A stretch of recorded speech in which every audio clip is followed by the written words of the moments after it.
Hi, Jenny. So I'm super excited to be talking to you. I loved our conversation we had before, like the little intro, and I've been following you on LinkedIn for a little while. So I'm thrilled to be bringing you also to the listeners and my audience, and can't wait to talk today. So welcome.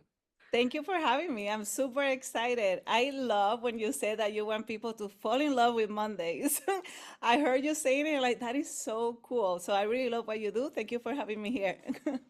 Yeah, right? Because I mean, it's so easy. I think we get in the routine of, oh, thank God it's Friday, happy Friday. We look forward to the weekends and vacations, but we work a lot of the time. And why not create a life and career and work where we can look forward to Mondays as well? Absolutely. And I don't know, bye bye. Sometimes we're almost on autopilot. And when people say, so how are you? And if it happens to be a Monday, it's almost everybody will say, well, it's Monday, right?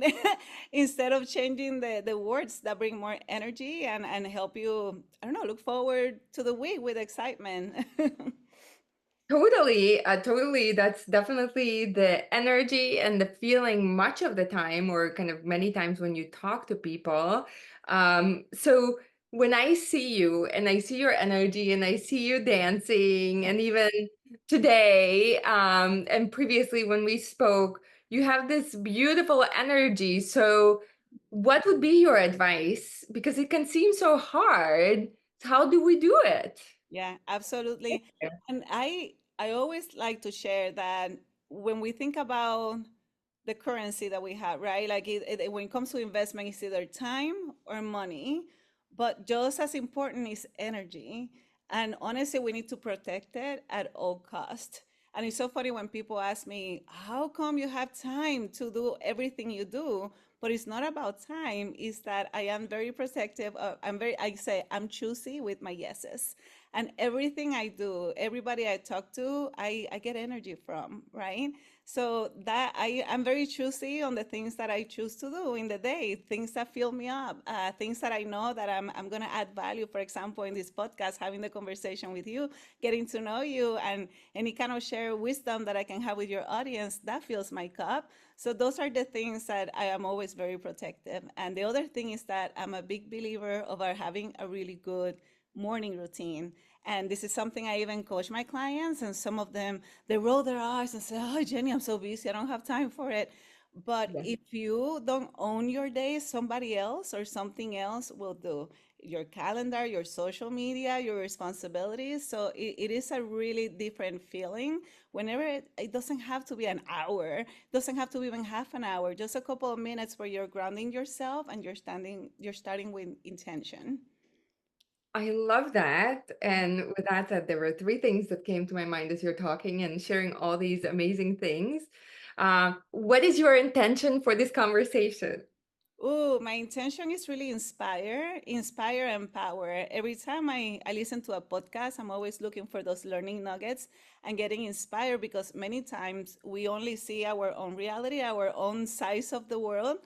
And we may think, oh, I want to do this, but that's not possible. I haven't seen it done, or I don't see somebody that looked like me that has been able to do it. We have a very limited version of the world. So sometimes whenever we expand our bubble and listen to podcasts like this, we can see things that, I can do it because she did it or he did it. That can be possible. Or hey, I didn't think about it that way.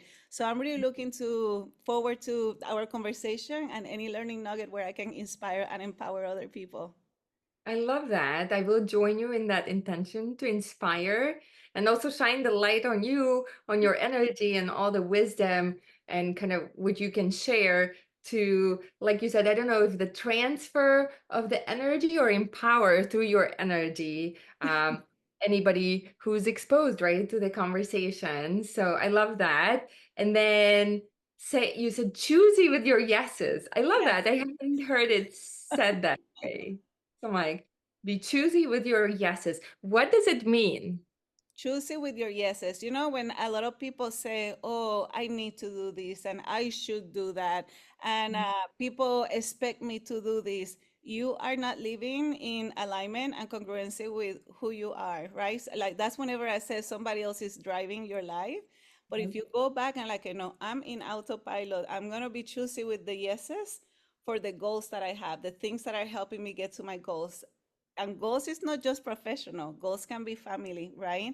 And there may be times that I have all these invitations from friends or other family members, but then they're in conflict with my priority. That may be my daughter's dance competition or my son's taekwondo competition. I'm choosing with my yeses. Same thing with the people, right? Choose your tribe very wisely. You know, whenever you're in a conversation and after the conversation, you just feel drained and you're like, oh my God, what just happened? I try to avoid those things, right? Like be choosy with the people that empower you, that you learn from, that you can inspire and bring along with you. So that's what I mean. Be choosy with your yeses. I love that because it's so easy to get swept up, like you said, with everything, like the activities and to-dos. So how do you recommend and how have you gotten clear on what are your true yeses so you Yeah. can align these day to day, when things come your way? Yeah, I love that question. And actually, I'm doing a workshop very soon, and I talk about the definition of success, yes? And everybody should have their own definition of what success is, because otherwise, you're trying to feel that definition for others. And when you're trying to be that person for everybody, you're nobody for nobody, if that makes sense. So I'll give you an example. Oh, I want to be the perfect mom, right? One example as a parent. Well, what does that mean? If you ask 100 people, what does that mean? Being a perfect mom, you're gonna get over 100 answers. You're gonna Mhm. strive for something that is impossible, unrealistic, right? You're trying to be perfect. Perfect for whom?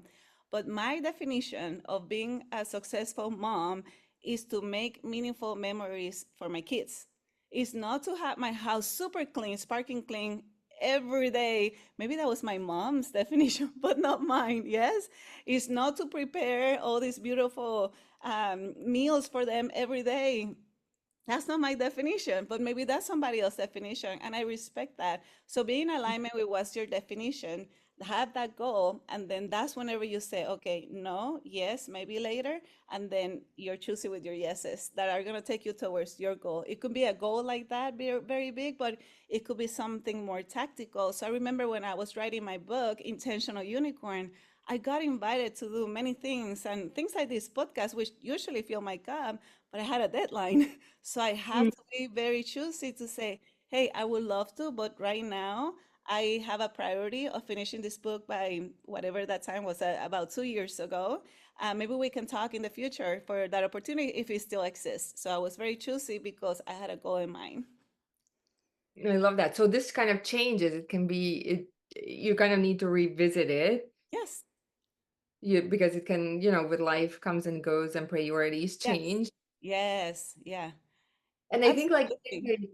segueing into you mentioned the morning routine. Are you open to sharing what's your morning routine? Of course, of course.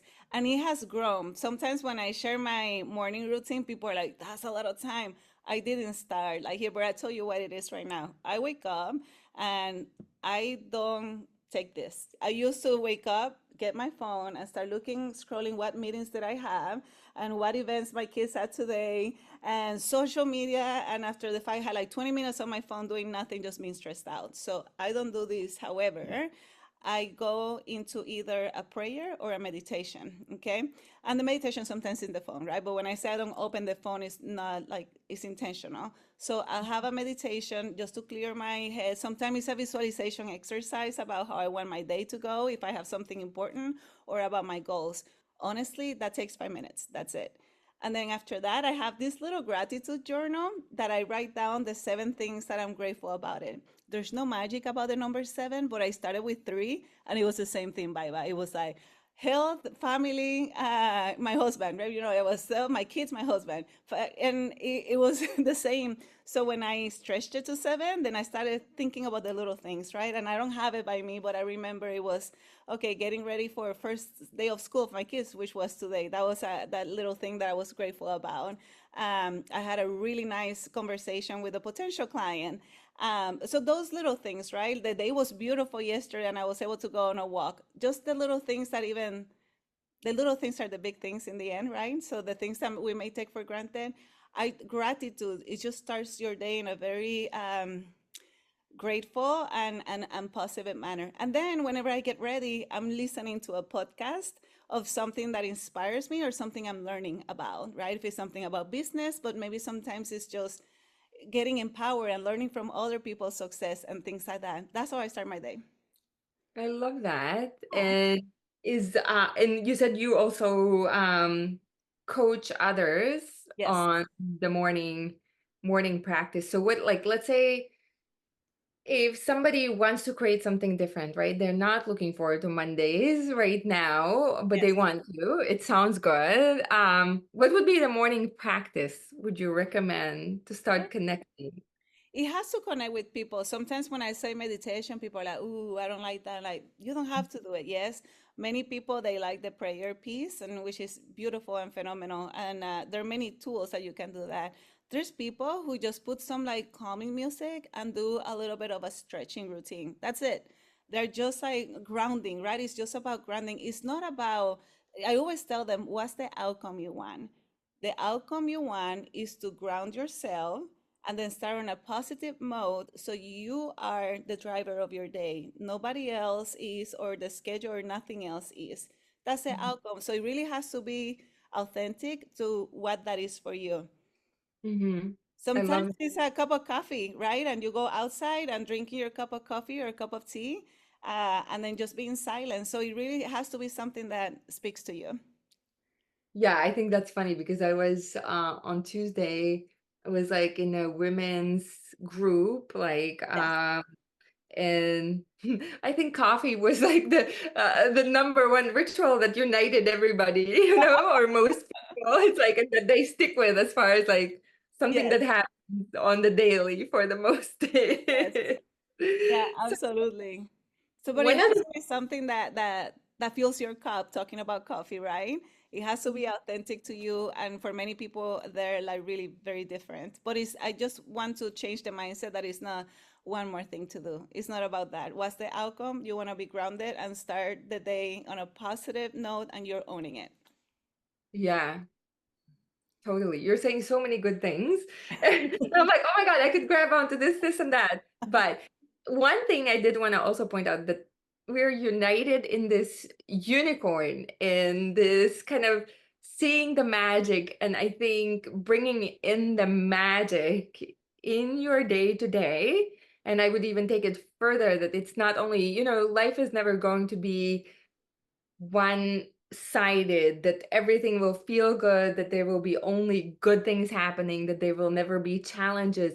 But even in all of the full facets of life, bringing in this kind of unicorn attitude, unicorn approach, this magic into our day to day. So tell me what prompted you to write Intentional Unicorn? Oh goodness. How much time you have? No, I'm kidding. Is let's see where I started. It started with a really funny exercise. So in 2017, I went to a leadership program, and then the facilitator asked us to that this was the question. If you were to write a memoir, which by the way, my book is not a memoir, what will be the drawing in the cover and what will be the title? You have 5 minutes, go. And people were like really getting deep into that. And I panicked. And the first thing that I drew was a stick figure, and I divided in half. And then half of me was my professional side. I'm a chemical engineer, it was in black and white. And then the other side was my dancing side, my artistic side. I'm also a professional dancer. So it was in colors, and I was striking a dancing pose. And then I put a ponytail right here in the middle. And then I started laughing because I said, that looks like a horn. This is so crazy, so idiotic here. But I said, I started reflecting because most of my life I felt like that unicorn that was sticking out for the wrong reasons. always got criticized that I was too bubbly for a chemical engineer. And then I was too nerdy for a professional dancer, cheerleader, choreographer, etc. It was very interesting. And I tried to hide that horn. But when I realized that that was my superpower, right? That was me. That's whenever I operated at my best. I uncovered the horn and I started like just going intentional with it. So I started writing it unicorn and then I said, no, intentional unicorn. So it was just an exercise. But then what I didn't know is that we needed to do a show and tell to the CEO of my company, which I'm thinking career killer. Like, what in the world is happening here? Too late to change anything. So I went really proud with my little stick figure and unicorn thing, but the message resonated. So then they invited me to do a keynote at a tech talk kind of event that we had as a global company, and I was the closing keynote. And the feedback by were like, oh, finally somebody's speaking up, and I feel like you, and I feel so invisible, and I feel like I need to fit the mold. And I say, there's something here. How can I amplify this message? And you know, when they say when the student is ready, the teacher appears. I connected with a book publisher, and when I pitched my concept, she was like, let's do it. And that's what was the book. And not only that, ended up being an Amazon bestseller too. So I know the message is needed. And that's what prompted me also start my company in 2020 to do a lot of this empowering keynote speaking. I coach clients, I consult with companies to really create a culture of having the people bringing the best authentic versions of themselves. I love that.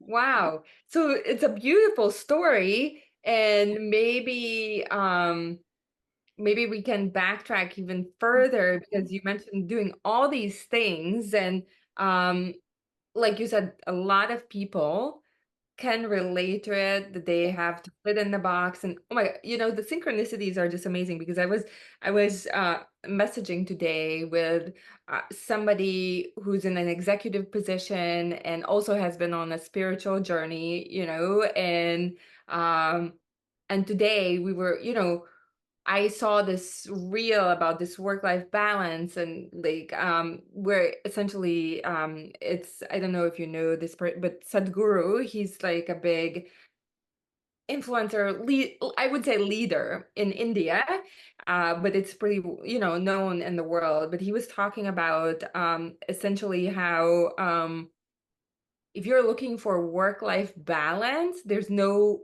separation where work ends and your life begins, or like your life ends and work starts, that essentially you're not doing something that's meaningful enough for you, that you care enough about. You're essentially, something's off. And so many of us find ourselves in that place. And, that executive that I was messaging with was talking about unity, right? How he's also felt these two parts and he's ready to unite them. And I think so many people are there and stand on that line, on that cliff, right? Where they want it. They want to unite and kind of bring those creative, kind of your full aspects of your talent, right? And your being. I wouldn't even say it's personality, but your being, right? They want to marry it with work and bring it into work and not feel like it has to feel like these cut off parts or pieces where you can't show this, or you're only doing this but can't wait for, the day to end. So it's just this kind of beautiful thing, I think, that why your message is resonating, because a lot of people are sitting with it. So tell me how your journey of doing all the things, and how has it come even to that meeting and that, book writing moment and that beautiful idea moment. If you could take us further back, you're in school, like growing up, and how things have led one to the next. Wow, that's a beautiful, powerful question. By the way, I love that because a lot of people, when they say, Jenny, I'm just in burnout mode, for me, that's an indication that they're not in alignment. There's something that is not in alignment. Because, like you say, when you are doing something that you love, that you're just, the energy will flow into everything you do. So that is beautiful. Let me see how I concisely respond to your You question. So don't have, it doesn't, I I, mean, I think I want to really shine the light right on I your love story. it. I think it's Yes. inspirational because you've done so many, diverse things. Yes, so I don't know if we had covered the fact that I had a dual career for the most of my life. I Well, was a tell us professional about dancer. I was a professional dancer and a chemical engineer. So from a chemical engineer side, I went to school in Puerto Rico. That's where I'm from. I did my grad school, and then after that, I was in the corporate world at a Fortune 500 company for over 23 years as an engineer, as an executive leader in different areas because I started in manufacturing for 17 years. Even it was a very successful career. I was a side head of manufacturing sites, which for a woman is not very common. But then I went to the business side as a chief operating officer and chief of staff. And then I ended up in HR, leading global talent acquisition and employer branding for the entire company, which is just one of the top companies right now in the world. Okay, as a dancer, I started when I was young, right? And then I was a professional dancer. I don't know if your audience knows names like Julio Iglesias, Anita Nazario, Manny Manuel. They're big names. I was a backup dancer for them. TV show. Then I moved here to the US and then I found NFL cheerleading. Who would have known? So I was a cheerleader and a captain for the Indianapolis Colts. I even own a Super Bowl ring, which is who would have known? We don't even have football in Puerto Rico. So that was a whole chapter by itself. And then I worked for the company Zumba as a master trainer and international presenter. So think about all of this at the same time. Think about balance, integration, and everything, yes? But I got to a point, just I want to respond to what you said that I thought each career was playing against me because of the feedback I was getting. Yes, like if I have even a senior leader who say, "Hey, you need to quit this cheerleading thing if you want to be taken seriously here." So it's not perception; it was actually feedback given to me. And then the same thing like in the fitness and dancing career, people are like, well, how serious are you because you have another job? So these things. And then I went to a mentor, which I believe in mentors of every kind. And I said, I think I need to quit one. And he told me, why? And I said, because I think they're playing against me. And he said, Jenny, do you understand that each side of you is making the other one stronger? Wow. Do you understand that each side of you is making the other one stronger? Why don't you continue to do it? You have not had any hesitation. As crazy as it sounds on the surface, you managed to do it. Just do it, but be intentional with it. And I'm like, gosh, this is so good because sometimes we think that people want this, but what about what we want? I really wanted to continue both, but then I was very intentional and I owned it. I own those superpowers of mine. And yes, I'm a bubbly engineer, and that's what sets me apart. Yes. And I may be a nerdy dancer, and you have no idea, then people are like, oh, we have engineers in our NFL team, right? So it worked out to everybody's win. It was a win-win for everybody, but I have to be confident and intentional with it. And the other piece is that at some point, I also, even in my career, I say, I just don't have a role model, which I didn't have. But then I reframe. I'm a big believer of reframing. What if I become that role model that I don't have? And then Mm. it just gave me a new juice, a new power, new battery to say, okay, this is my mission. It's not about me anymore. How can I help that piece of the world that needs me? Yes. And that's what I've been very intentional in, just being authentic. When you say, I see you always dancing, I'm dancing in LinkedIn. And I know some people are making fun of it. I'm like, I don't mind. That's not for them. I'm authentic. I love dancing. I'm empowering while I'm dancing. Perfect. That's just me. And I'm very authentic to myself. And with that comes confidence, and with that also comes a lot of impact. I love that. So whenever, like, when you were getting the feedback or criticism about, doing these, having different interests and pursuing them, that was my first question. But what did you think? Did you want to quit? So it's brilliant, I think, advice. If you're anybody doing something that you enjoy, love, or even want to explore, and and somebody has some commentary or whatever, I think it's a great reference point to come back to check with yourself. Yes. Like, what do you actually want? uh, what do you want? And then the other thing, to your point, Baiba, is that you own your narrative. Like, never let anybody else own your narrative. So when I was younger, I would stay quiet. I was that person. Let's say that example. You have to quit this thingy that they call it actually cheerleading thingy if you want to be taken seriously. Well, I didn't know how to respond to that. You're young. You're like, okay. But now I would have known better, right? I would have said, hey, have you asked how I even became a cheerleader? Do you want to know the story? Did you know that I had no idea what football was? And I have to have the learning agility to study and pass a test to be able to become a cheerleader. And not only that, I became the captain for the squad. Not only that, I had to really lead these 35 plus diverse group of ladies to work together, to be creative together, to have impact in the community. Did you know that we were able to take, that group and have these performances in the military in Kosovo? These are the stuff that people just stop at the surface. Oh, she's a cheerleader.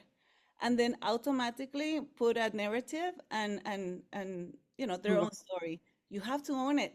And I'm sure if I would have said that, they'd be like, whoa, those are the skills that I can bring every day at work, and I bring. So these Mm. are the things. That's just an example, but that's how you can really own your narrative, which is so important, and many of us don't do that. I love that. And I'm so impressed. I mean, that's like two, to me, it's like two different full-time, like most, I mean, it takes a lot of capacity to be able to show up for both.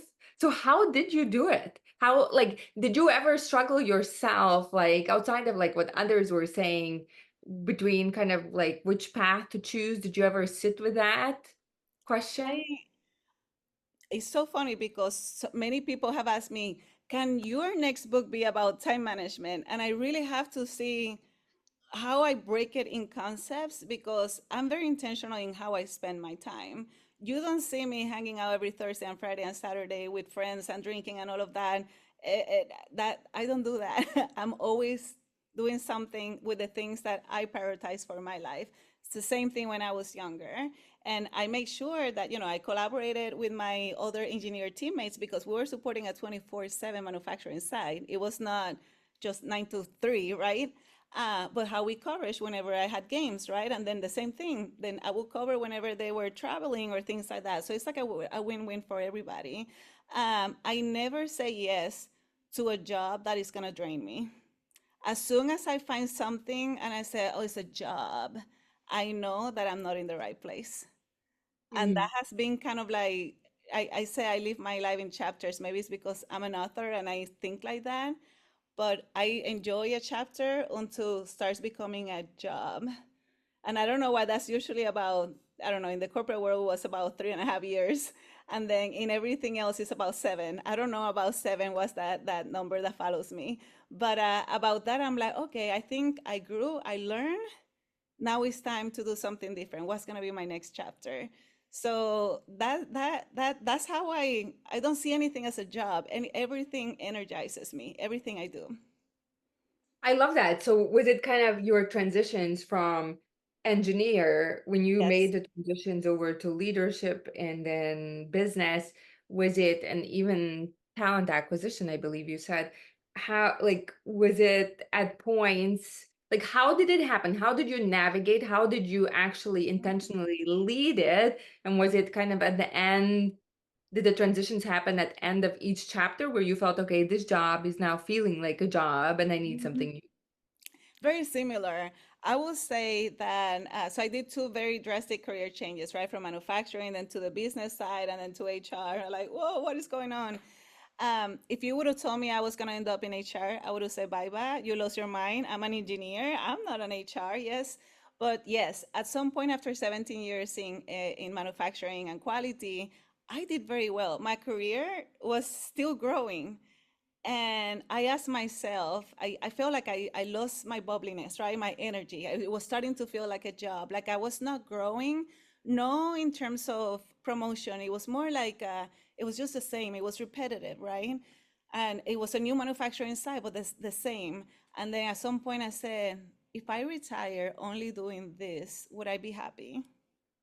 And that was my big question. I'm a person who is always wanting to learn something new, and I say no, and I will regret it. And I hate living my life in regrets. So I went for it. Was it difficult, Baiba? Goodness, yes, right? Because what will people say? I have all my mentors and sponsors here. Do I need to start from zero? Who is going to want me after 17 years in here? all these limiting beliefs, right? Which we can do another podcast on that by itself. But I had to grab that. And what really helped me was two things. One of them was understand what were my top three superpowers. These are like one, two, three. Like, I know I excel at this. No matter where you put me, this is what I bring to the table. Because that's how I went with confidence in every single job that I was going for, right? And then the other thing is like the role. What does a role have to have for me to be happy, to know that I'm growing, and to know that I'm giving back? What are those three things? Because that helps you focus. Otherwise, you're like, oh, that sounds good. That sounds good. Maybe this, maybe that. And then you get all lost in translation. That helps you say, being chooses with your yeses, yes? So with that combination, I found the commercial side, the business side, and chief of staff. I've been a leader for so many years, so I was able to really bring a lot of those skills that I could bring and excel from day one. Was there a lot that I had to learn? Oh, heck yeah, like a lot. But I gave myself grace and bet on myself. I have the learning agility. I will learn it, but then I will start adding value with the skills that I already have. I'm not starting from zero. I have 17 years of career. Yes. I'm just going into a new chapter. I'm learning more. I'm upgrading my toolkit. That Mhm. was one I chose. The second one, I will say, I think it was God, because a lot of people, that's whenever I think I share with you, people say, are you interested in HR? I'm like, no. Are you interested in HR? Like, no. Like seven different random people. There is this role in HR. Mm-mm.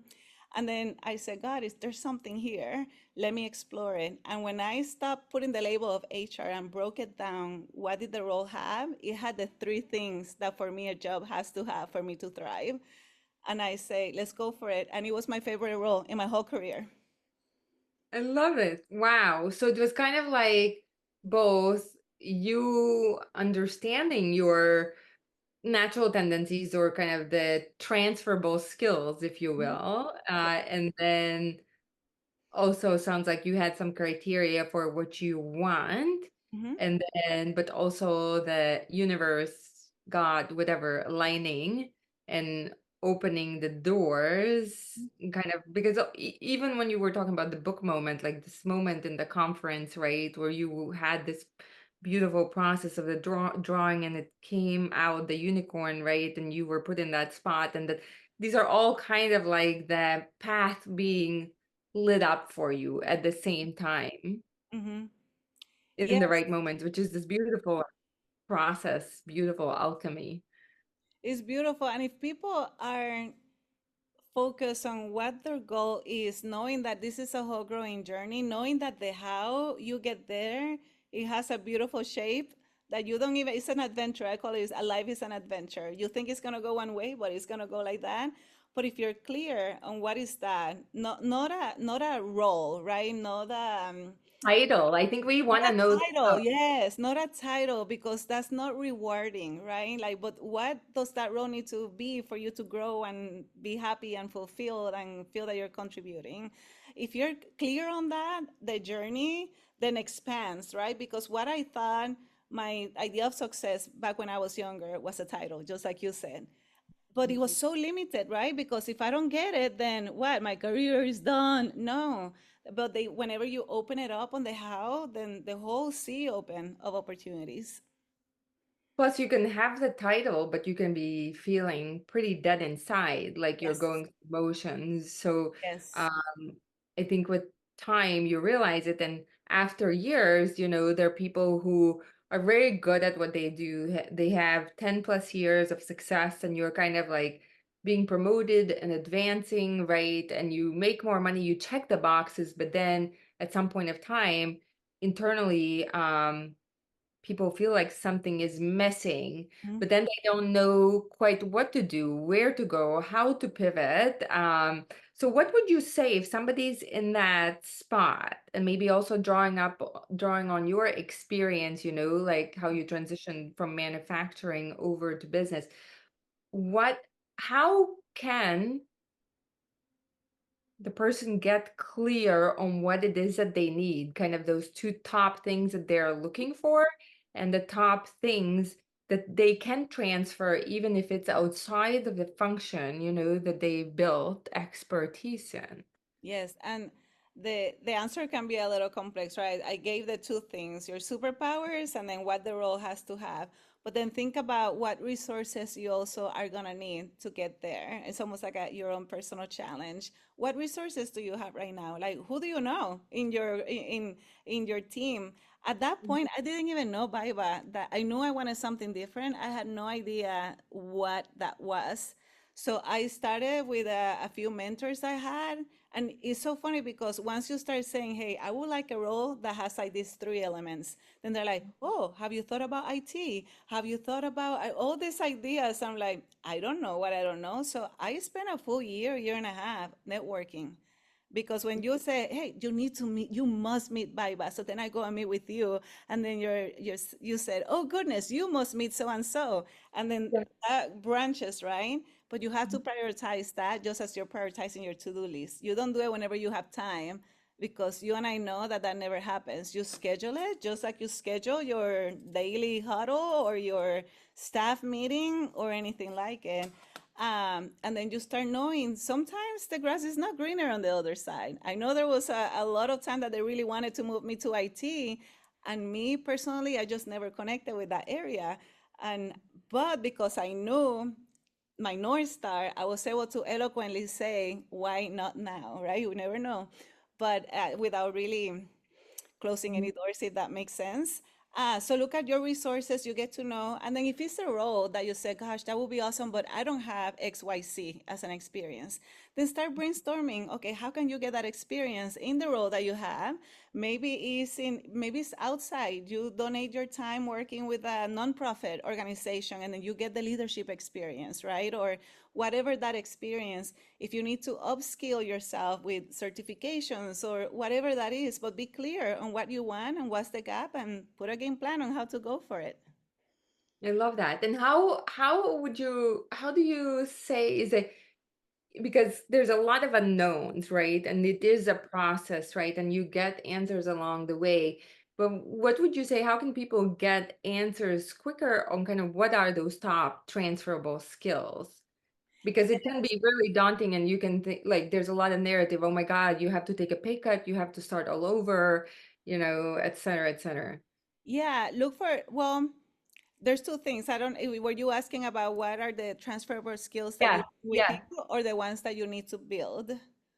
No, that you have, right? That That we you bring, yeah. I have call it superpowers, Baiba, and all of us have. And that's something I work with my clients, and we get in a lot of that because that becomes also their personal branding and how they start amplifying that so people get to know about them. So instead of pick me, it's more like, ooh, I want Baiba because of her journey and the experience and her ability to coach and inspire people in their careers and in spiritual journey.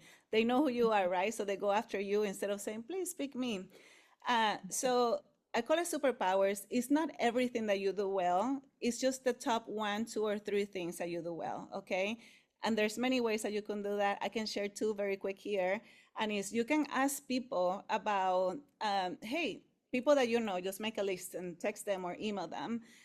Describe Mhm. me in three words. Or, hey, when you think about me, what do you think are my superpowers? How would you describe me in three sentences? Number one is going to feel good when you get those responses. And then number two, you're going to see some commonalities, right?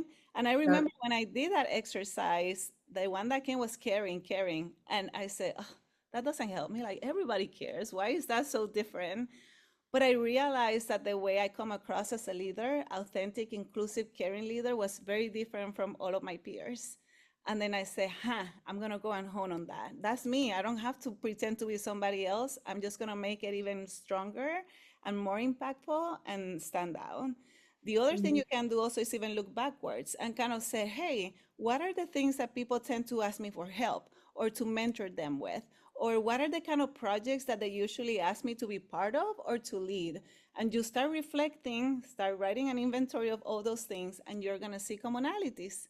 And for me, I remember when I look back, they will always place me to lead the worst performing teams, the teams that had HR issues, the teams that were not engaged. And I say, why are they punishing me when I realize I had a Mhm. track record of transforming organizations, taking them from point A to a point B that they didn't even know existed. And I really, I enjoy that. It comes natural to me. And I said, Mhm. boom, that's my other second power, superpower. that I started crafting my branding into that. And if you look at myself in LinkedIn, I come across very authentic. That's me. I don't even have to fake it. Sometimes I'm in PJs with my hair crazy. Sometimes I look a little bit more like this. Fabulous. But it's all about empowering and people to become their best version of themselves. So, but you have to be very intentional with that. Otherwise, you're diluting yourself.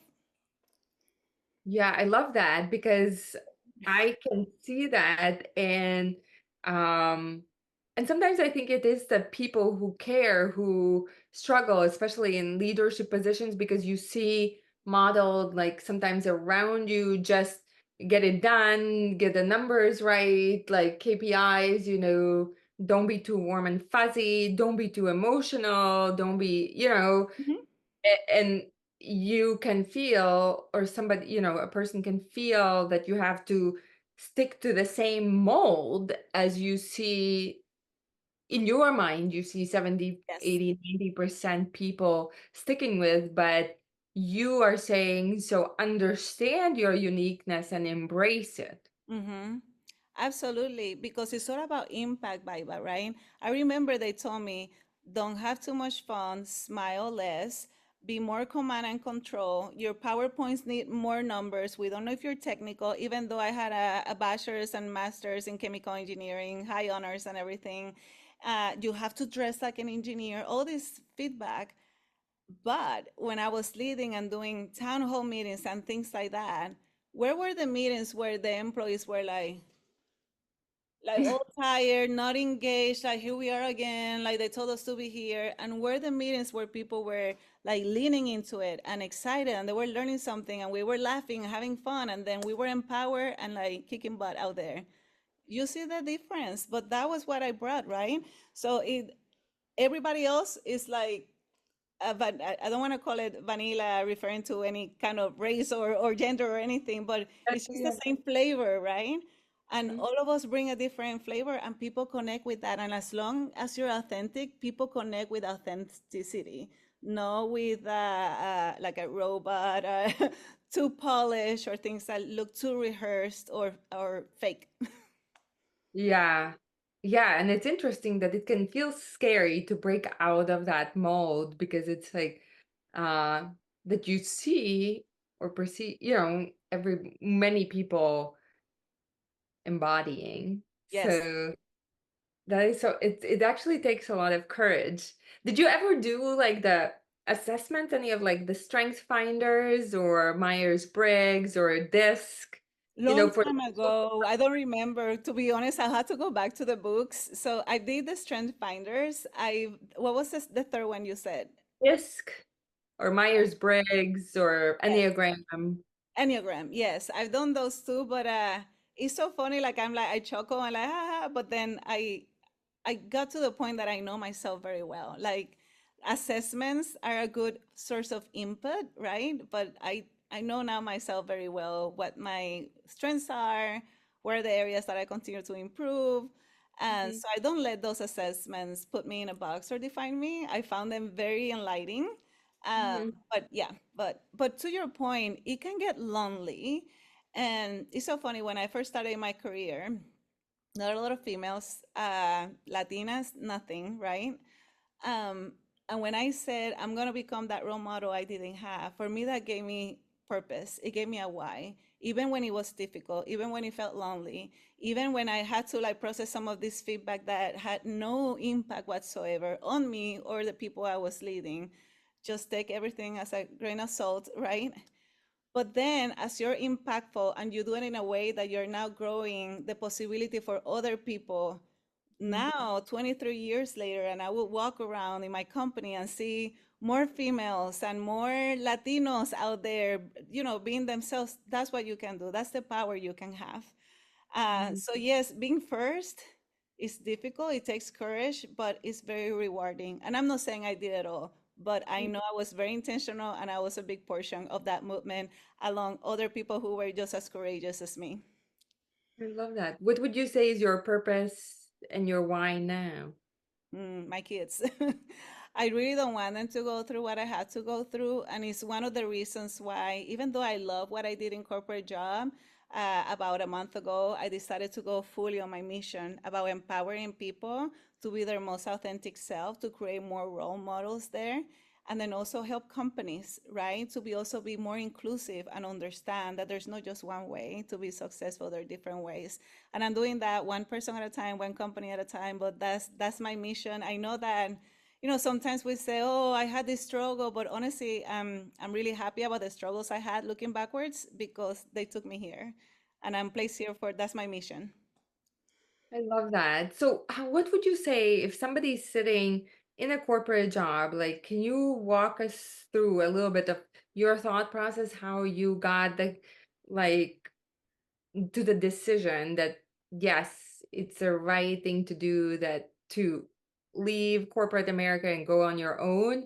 And what would you say, um, to help somebody else who's sitting with that question, right? They're not fulfilled with their job. Should they not, should they take the leap of faith, or like when is the right time and how to decide? I love that. I asked that question by myself for the past 10 years. And then the more I asked, the more I realized there's not a one size fits all, because I always had the entrepreneur who were just since they were a kid or young, they started their entrepreneurship, and you see the success stories. And then you see the people who just build a very successful business, and then they were able to just switch, right? There was nothing lost. Mm. I was not there, right? I just started a company that it was getting some traction, and like, okay, maybe there's something here. But the best decision I made was not comparing my journey with somebody else's, because the other thing is that we can get trapped about it's too late, right? I did it after being in the corporate world for 23 years after grad school, right? I don't see a lot of people that are taking the courage that I'm taking. There is people, right? But it's not the norm.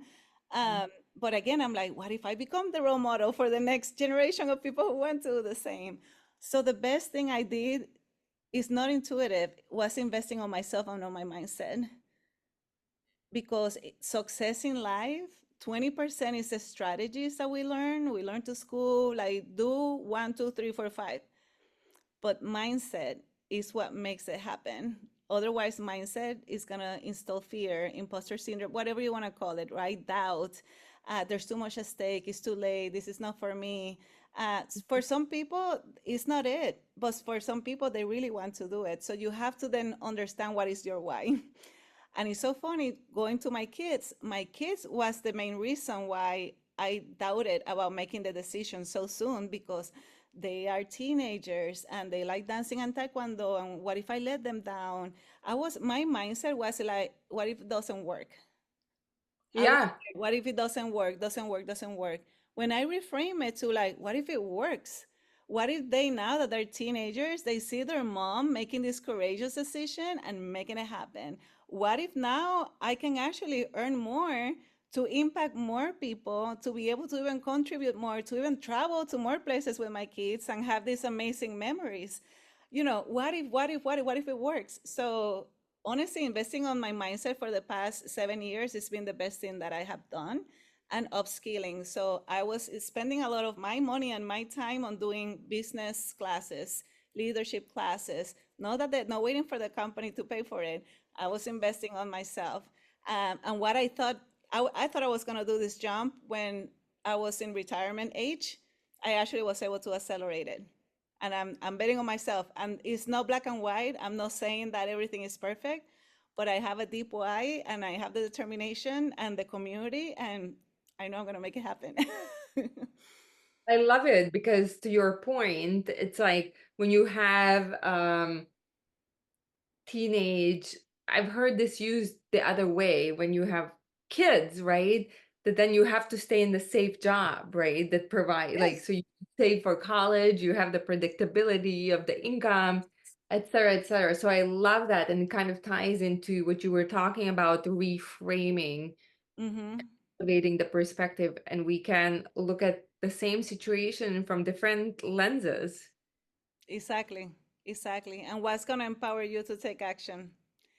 Yeah. Oh, it's been a journey, and I said I just didn't wake up and say that's it, I'm done, right?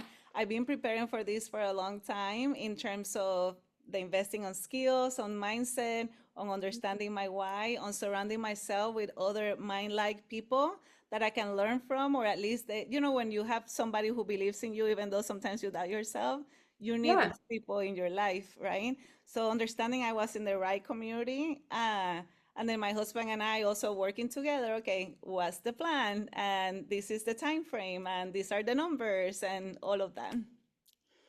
So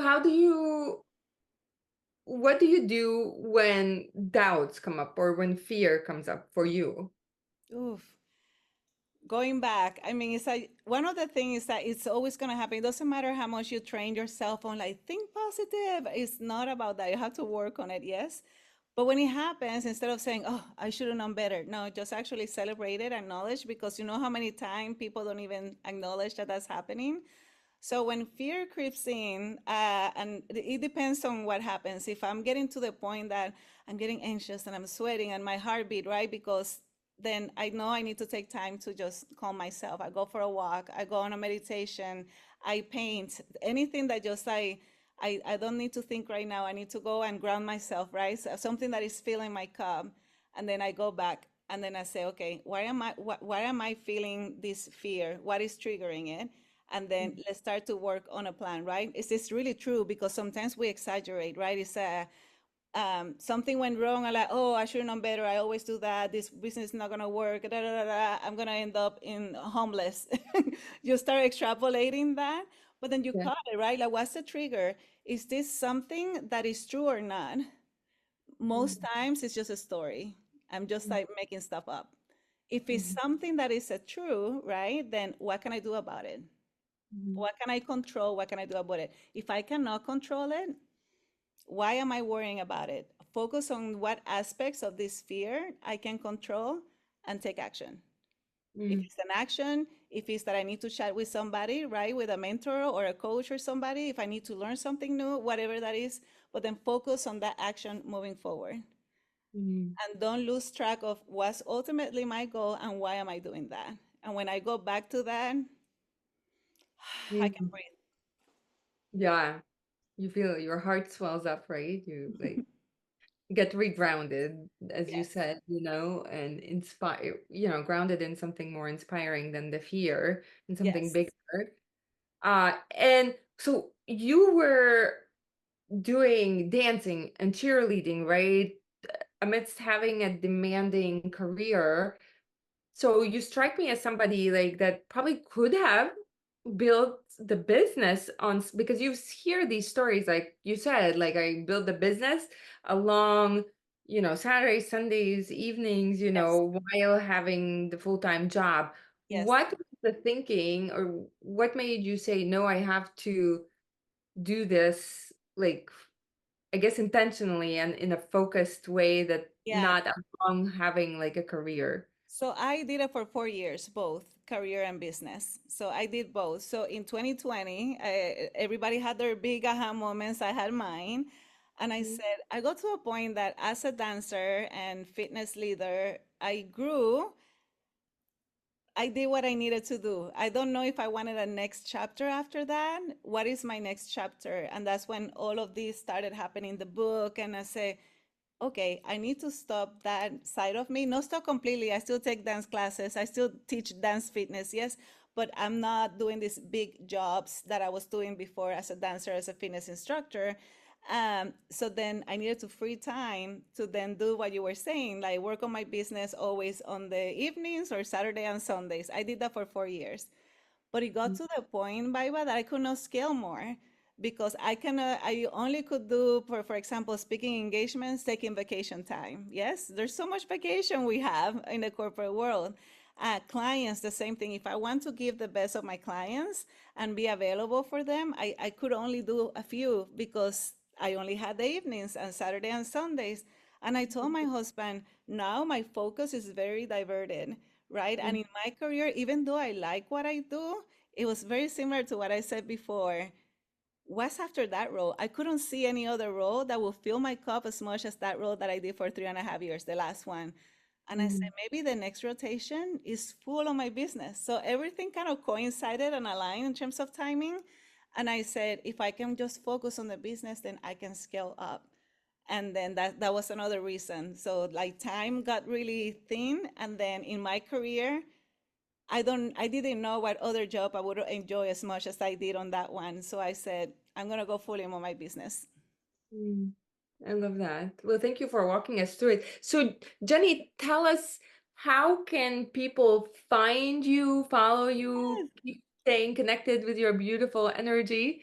So this name, Intentional Unicorn, I'm under that in every platform. Obviously, the book is really awesome. It's in Amazon, but you can find me in TikTok, in LinkedIn, in Instagram, in Facebook, YouTube, everything under Intentional Unicorn. And I will say, especially for your audience and people who are saying, okay, what's next in my life? I know there's something else inside of me. I just don't even know where to start, or maybe I have a lot of doubt, maybe there's a lot of stake. That's what I love to do. Unlocking and unleashing that inner person that is still inside of you, and giving them the tools, and walking side by side, be that accountability partner to make that next goal a reality for them. So that's what I call unicorn dream makers, because all of us, we have our own superpowers, our own authenticity. It's just a matter on how to channel it the right way for their goals, not mine. This is all about them. I love that. Thank you for sharing that because you answered my question. I was going to ask you what is it that you are focused on. So beautiful synchronicity. I was reading your mind. No, I'm kidding. No, that's too bad. And I also love doing a lot of keynote speaking and helping companies through these motivational things, and helping with culture improvement. But I was thinking about your audience, and I think that would be like the thing where I can serve them the best. Perfect. And of course, I'll include all the information in the show notes so you can just click on the links and take a look there and follow from there. And what gives you energy? Where do you get the energy, Jenny? So much I'm energy. enjoying our conversation, right? Like as long as you're doing something that you enjoy, you just have fun. I'm not saying that I'm smiling the whole time, right? You can ask my kids, but we're usually joking around.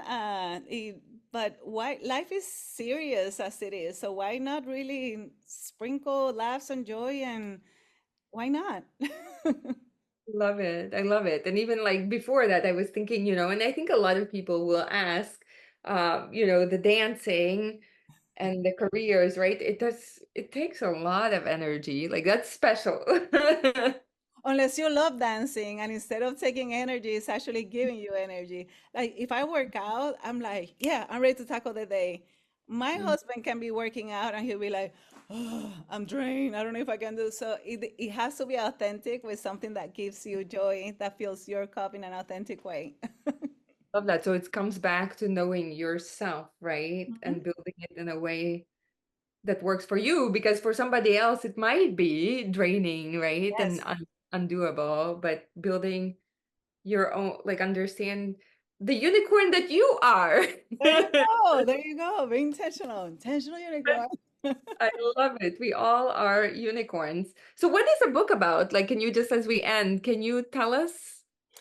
At the end of the day, is how do you use your authenticity, which is kind of like the horn, to Mhm. thrive in life and career. And then I give a little bit of a framework about how you decide, you commit, you take action, adapt, invest. It's like a framework on, once you have that goal, how do you go about it? And understanding that there's not a straight line. Yes, there is a way, and then you can continue to grow. There's not a destination. I always say, when people think success is a road, like you said earlier, or like an amount of money, you continue to grow and you go for the goal, not for the goal, because you and I know that when we reach that goal, we celebrate for a hot second and then, okay, now what?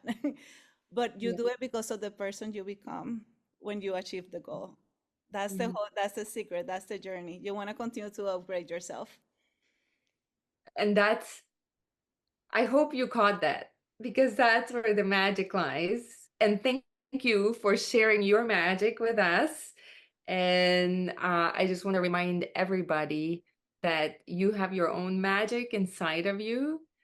So, and bring the magic into your day to day, uncover your own magic more and more every day, and let it shine through. So, thank you. Thank you, Jenny. Thank you. Bye bye. Have a great day.